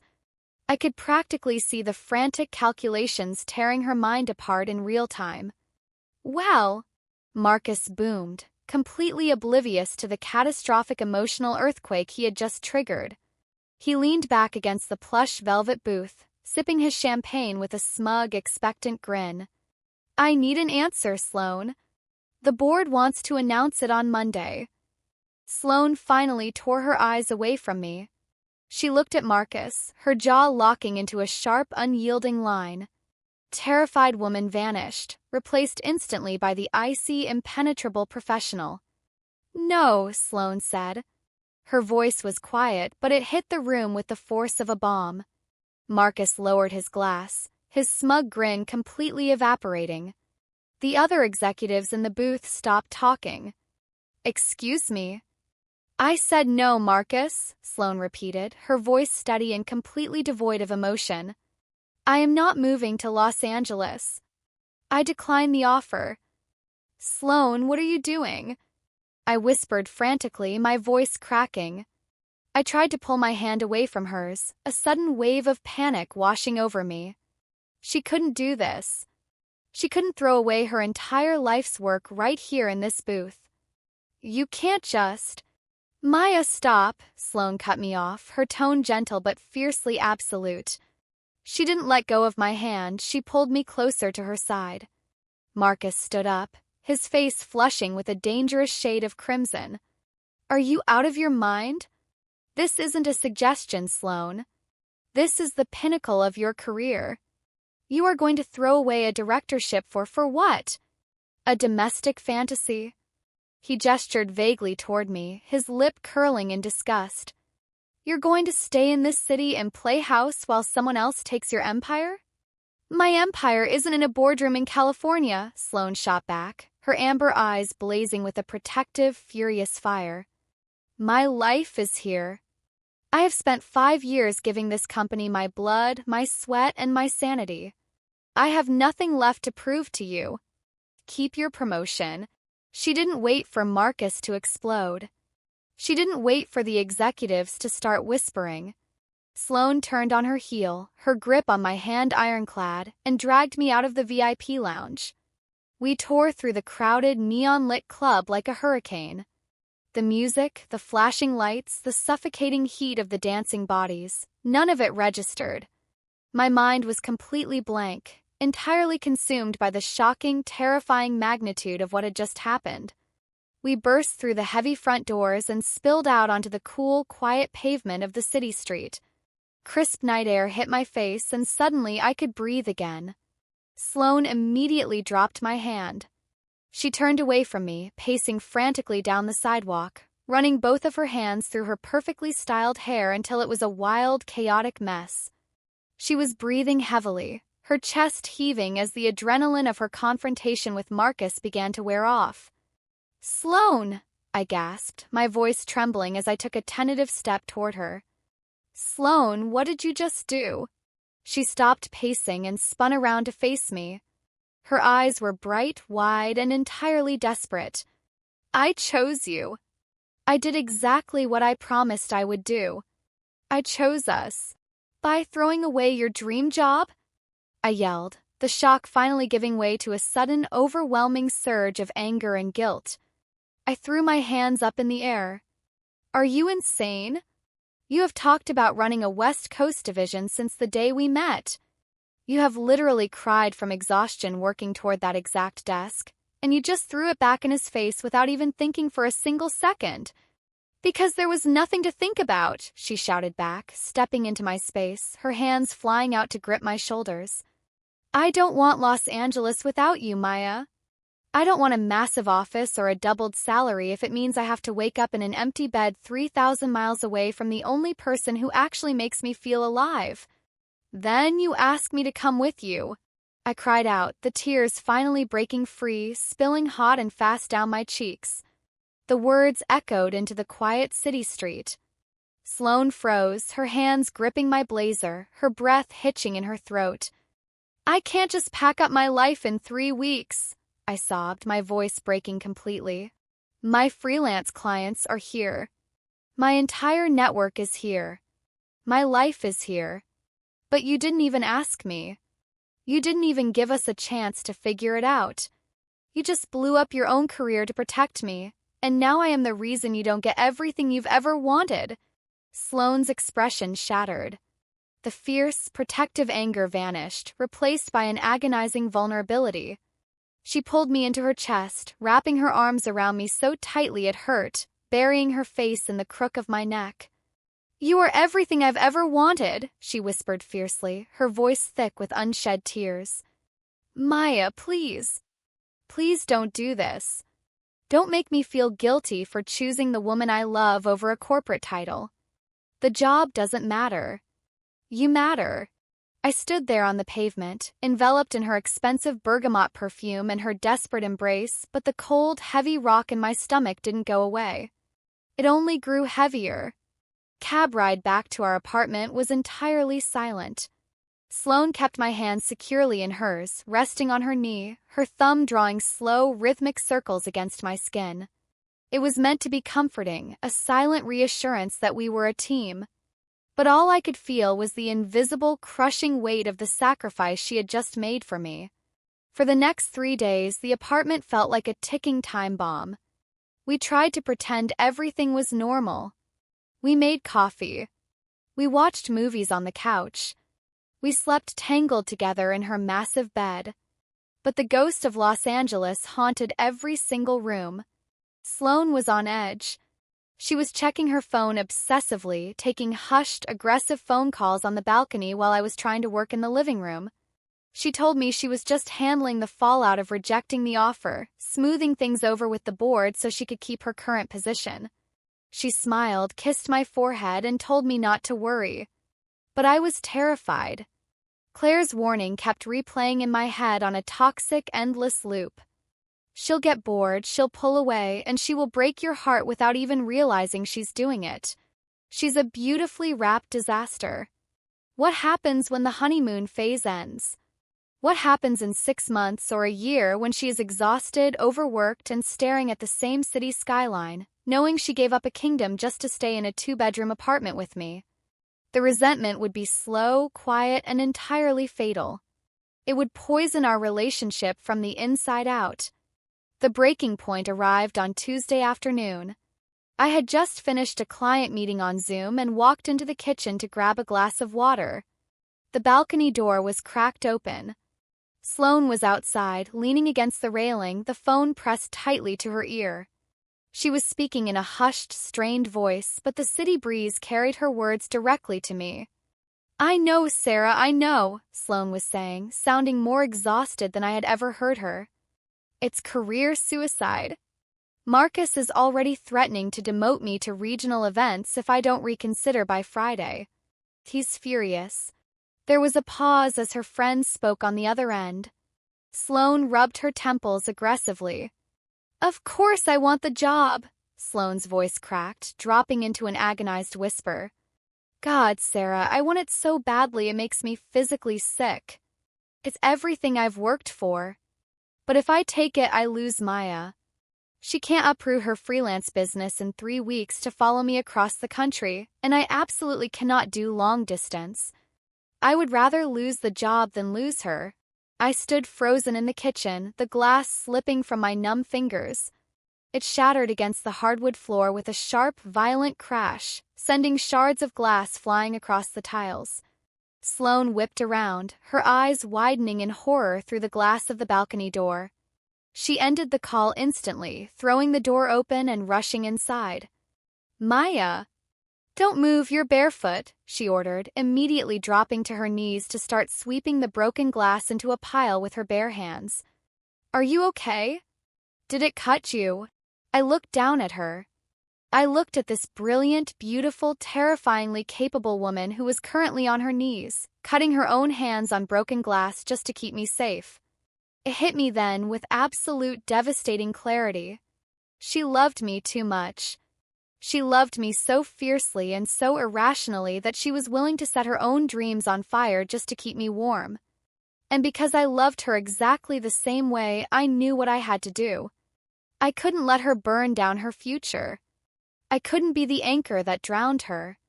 "Stop," I whispered, my voice completely devoid of emotion.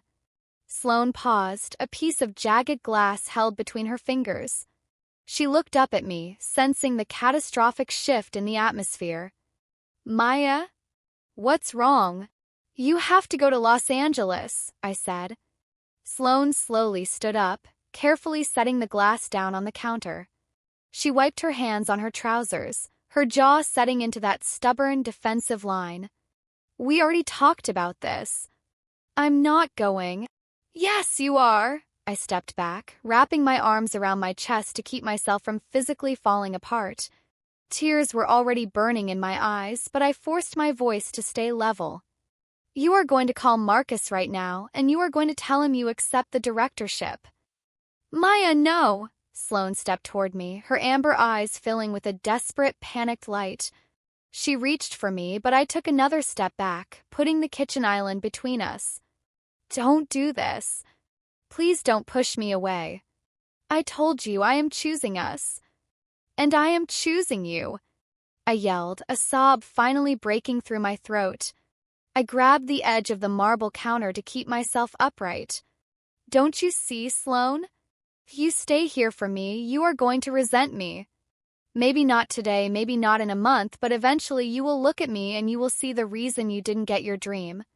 I refuse to be your biggest regret. You are my dream," Sloane shouted back, the tears finally spilling over her eyelashes, ruining her perfect makeup. "I don't care about the job. I care about waking up next to you." "You're lying to yourself," I cried out. "I heard you on the balcony.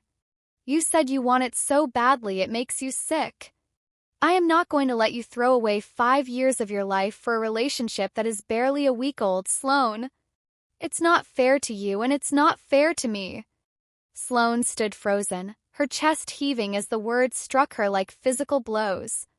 The absolute devastation on her face almost made me take it all back.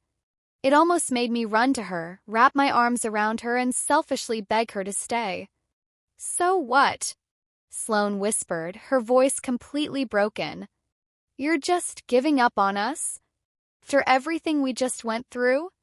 After 6 months of torture, we finally get it right, and you're just throwing me away?"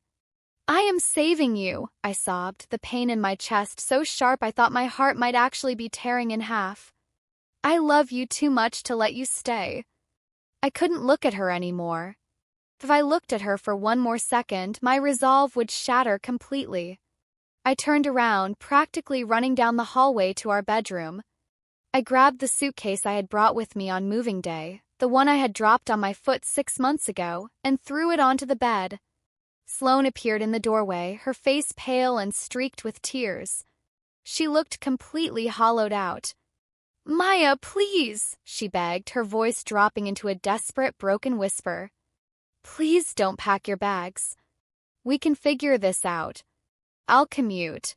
We'll do long distance. Please don't leave me." "You said it yourself, Sloane.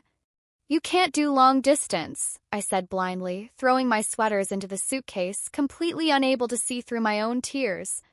"And I can't stay in this apartment if you're not going to LA. Because every time I look at you, I will know I stole your future." I zipped the suitcase shut with a violent final sound.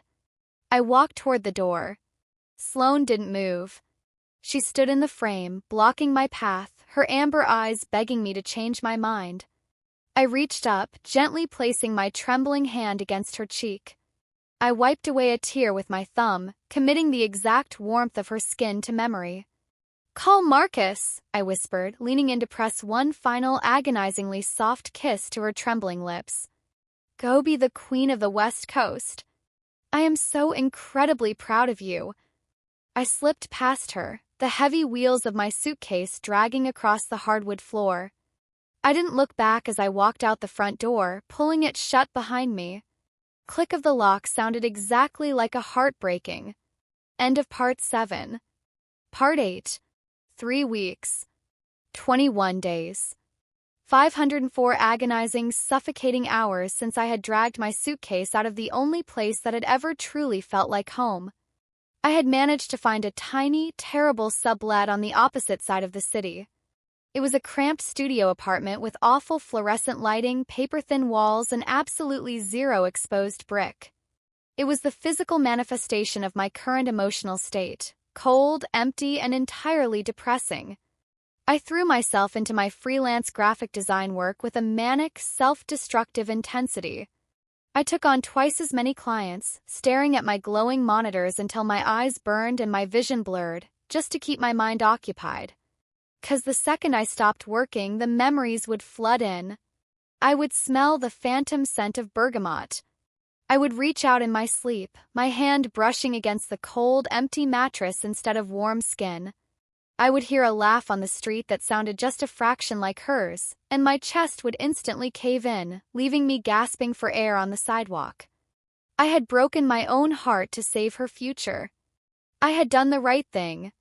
I repeated that to myself like a desperate mantra every single night as I cried myself to sleep. I did the right thing. She's in Los Angeles. She's a director. She has her empire. Didn't make the pain any less entirely unbearable. It was a rainy Thursday afternoon. I was sitting at my desk in the gloomy studio, wearing the same faded sweatpants I had lived in for days, my hair tied up in a messy knot. I was aggressively clicking my mouse, trying to fix the vector lines on a logo, when a loud, sharp knock echoed through the tiny apartment. I jumped, almost knocking over my cold cup of coffee. I frowned, glancing at the clock. It was 2 p.m. I wasn't expecting any packages, and I definitely didn't have the energy to deal with a lost delivery driver. I dragged myself out of my chair, padded barefoot across the cheap linoleum floor, and pulled open the heavy wooden door. My heart completely stopped beating. The entire world tilted on its axis. Standing in the dreary, dimly lit hallway of my terrible apartment building was Sloane. She looked absolutely devastating. She was wearing a flawless, sharp ivory blazer over a black silk camisole, her wild dark hair swept to one side, looking like she had just stepped off the cover of a high-fashion magazine. But it was her amber eyes that completely destroyed me. They were fierce, unyielding, and burning with an intensity that pinned me entirely in place. I couldn't speak. I forgot how to breathe. My brain completely short-circuited. She's supposed to be in California, my mind screamed. She's 3,000 miles away. You know, Sloane started, her voice dropping into that familiar, raspy register that sent an immediate, violent shiver down my spine. For a brilliant designer, you are a complete idiot. I blinked, my mouth parting in absolute shock. Sloane? What are you doing here? She didn't wait for an invitation. She stepped forward, forcing me to step back, and walked right into my tiny studio. She looked around the depressing room, her perfectly manicured eyebrow arching in clear distaste, before her gaze snapped back to me. You packed your bags, made a beautiful, tragic speech, and sacrificed your own happiness for my career, Sloane said, dropping her expensive leather bag onto my cheap kitchen counter. She slowly walked toward me, her heels clicking against the linoleum like a countdown. It was very cinematic of you, Maya. Very dramatic. But you forgot one incredibly crucial detail about the woman you fell in love with. I backed up until my back hit the edge of my desk, my chest heaving. What? I breathed out, completely terrified and entirely overwhelmed by her proximity. Sloane stopped exactly 1 inch away from me. I could feel the heat radiating off her body. I could smell the bergamot. It was taking every ounce of my willpower not to throw my arms around her neck and collapse against her. I negotiate for a living, Sloane whispered, her eyes locking onto mine with lethal precision. I manage disasters. And I never ever accept a losing deal. She reached into the inside pocket of her ivory blazer, pulled out a thick folded stack of heavy parchment paper, and pressed it firmly against my chest. I looked down, my hands trembling violently as I took the papers. I unfolded them. The heavy corporate letterhead at the top read, Marcus Nightlife and Entertainment West Coast Division. What is this? I asked, my voice cracking. That, Sloane said, a slow, triumphant smirk spreading across her lips, is a 2-year ironclad retainer contract. The board approved it this morning. I scanned the document, the legal jargon swimming in front of my tear-filled eyes, until I hit the highlighted section in the middle of the page. Lead Visual Branding Agency, Maya Design and Company. Scope of work: complete corporate rebranding for all 6 upcoming Los Angeles venues. Compensation: $150,000 annually. I gasped, my hands dropping to my sides. I stared at her in absolute, stunned disbelief. Sloane, this is a massive contract. This is more money than my freelance business makes in 3 years. I told Marcus I would take the directorship, Sloane explained, stepping closer, gently placing her hands on my waist. Touch sent a shockwave of electricity through my body. But I told him I had conditions. I demanded full executive control over all vendor contracts. I told him the West Coast expansion needed a fresh visual identity, and I happened to know the best graphic designer in the country. He didn't even blink. He signed it yesterday. Tears spilled over my eyelashes, tracking hot and fast down my cheeks. You did this for me? I did this for us, Sloane corrected fiercely, her thumbs brushing the tears away from my face. You told me you couldn't come to LA because you couldn't uproot your business and be my trailing girlfriend. You told me I'd resent you if I stayed. So I fixed the problem. You aren't giving up your career for me, Maya. You're expanding it. You're coming to Los Angeles as my lead corporate vendor. She pressed her forehead against mine, her breathing shaky as her own emotions finally caught up with her corporate bravado. I refuse to let you be the martyr, she whispered, her voice breaking beautifully. I told you I am choosing us. I want the empire, but I want you sitting on the throne right next to me. Do not ever walk out on me again. A sob tore through my throat. The heavy, suffocating rock that had been crushing my chest for 3 weeks instantly shattered into a million pieces. I let the contract flutter to the floor, throwing my arms around her neck and pulling her flush against me. I'm so sorry, I cried into her shoulder, clutching the fabric of her ivory blazer like it was a life preserver. I was so scared, Sloane. I was so scared of ruining your life. You are my life, Sloane countered fiercely. Her arms wrapped around my waist, lifting me completely off the floor. She spun me around in the tiny, terrible kitchen, burying her face in my neck, holding me like she was never going to let me go. When she finally set me down, she didn't waste another second. She cupped my face in both of her hands and kissed me. It was desperate, hungry, and entirely consuming.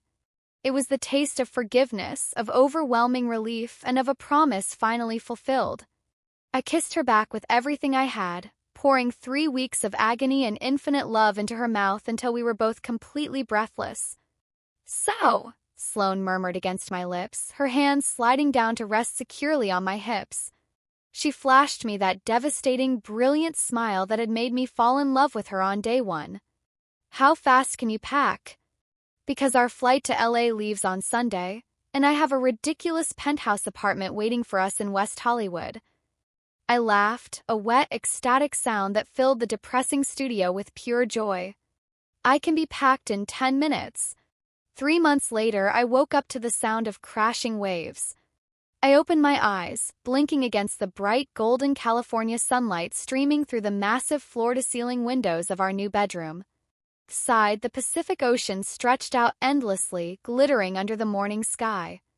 I shifted on the massive, incredibly soft mattress, and the heavy, warm arm draped securely across my waist immediately tightened. Sloane was fast asleep beside me, her wild dark hair fanned out across the white pillows, her face relaxed and peaceful. The stress of the cross-country move and the chaotic launch of her new corporate division hadn't dimmed her light. It had only made her shine brighter. She was thriving, entirely in her element, but most importantly, she was entirely mine. I carefully turned over, gently pressing a kiss to her bare shoulder. She hummed in her sleep, burying her face in the crook of my neck, tangling her legs with mine under the duvet. I lay there, watching her chest rise and fall, and I couldn't help but think back to that terrifying freshman year of our lives. You know, that agonizing, soul-crushing feeling when the woman you are hopelessly in love with brings home a different girl every week? I don't remember what that feels like anymore. Because now, the only agonizing feeling I have is trying to figure out how to pry myself out of bed and away from the most beautiful, terrifying, fiercely loving woman on the planet when I have design deadlines to meet. Sloane shifted, her amber eyes fluttering open. She squinted against the sunlight, a slow, lazy smile spreading across her lips as her gaze found mine. "Morning, boss," I whispered, reaching out to trace the line of her jaw. "Morning, lead vendor," she rasped back, her morning voice still sending shivers down my spine. She pulled me flush against her chest, kissing the tip of my nose. "Cancel your meetings.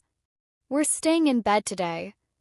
"I have a corporate branding pitch for your company at noon," I reminded her, laughing as she began trailing soft kisses down my neck. "I'm the director."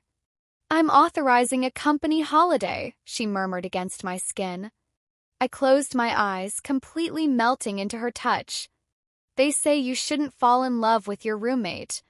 They say it's a recipe for absolute disaster, a fast track to broken leases and shattered hearts.